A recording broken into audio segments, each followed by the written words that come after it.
एका लोकप्रतिनिधीने भोंदू अशोक खरात याच्या सांगण्यावरून बँकेची जागा बदलल्याचा दावा अंधश्रद्धा निर्मूलन समितीकडून करण्यात येत आहे। आणि या संदर्भात बोलण्यासाठी आपल्यासोबत अंधश्रद्धा निर्मूलन समितीचे राज्य कार्यवाह कृष्णा चांदगुडे आहेत।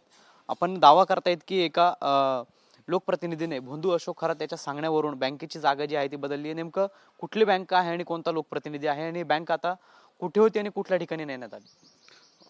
नाशिक जिल्ह्यातील एक लोकप्रतिनिधी जे नाशिक जिल्हा मध्यवर्ती सहकारी बँकेवर संचालक होते, तर त्यांच्या सांगण्यावरून नाशिकच्या द्वारका भागातील ती बँक बदलवण्यात आली, तिची जागा बदलवण्यात आली।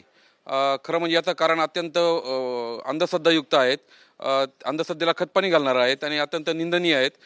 संचालक मंडळाने असं सांगितलं की ही जी जागा आहे ती एका स्मशानभूमीत आहेत, त्यामुळे बँकेची आर्थिक प्रगती होत नाहीत, त्यामुळे त्याची बँकेची जागा बदलावी लागेल आणि त्यांनी ती भोंदूबाबाच्या सांगण्यावरून केली असावी। आणि तो भोंदूबाबा भोंदू कॅप्टन खरात आहे की काय असा आमचा संशय आहे, म्हणून याची चौकशी व्हावी अशी मागणी आम्ही पोलिसांकडे केलेली आहे।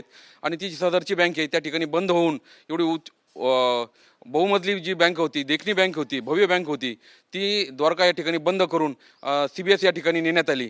तर खरं तर हे अत्यंत निंदनीय आहे। त्या ठिकाणी त्या बातम्या पण आल्या होत्या आणि सदर लोकप्रतिनिधी कोण आहे याची सर्वांना माहिती आहेत। आणि त्याच लोकप्रतिनिधीने जादूटोणा होऊ नये म्हणून अनेक प्रकार केलेले होते, तेच नाशिकला माहिती आहे, त्याच्या बातम्या पण बनलेल्या आहेत।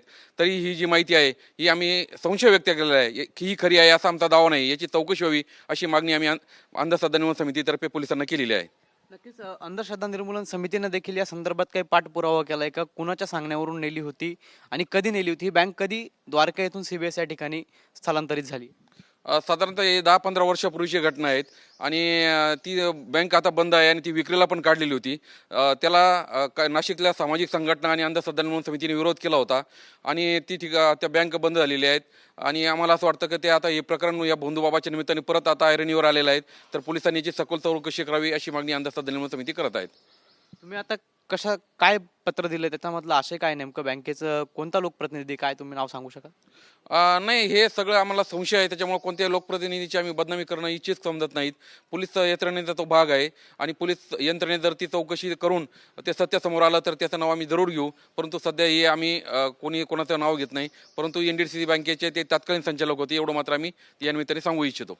नक्कीच आपल्यासोबत कृष्णा चांदगुडे होते। दरम्यान त्यांनी या ठिकाणी बँक ही एका भोंदूच्या सांगण्यावरून स्थलांतरित केल्याचा संशय जो तो व्यक्त केलेला आहे आणि या संदर्भात पोलिसांना तपास कामासाठी त्यांनी पत्रव्यवहार देखील केल्याची माहिती आपल्याला बोलताना दिली आहे। कॅमेरा पर्सन अमित शिंगवणसह पवन येवले, TV9 मराठी, नाशिक।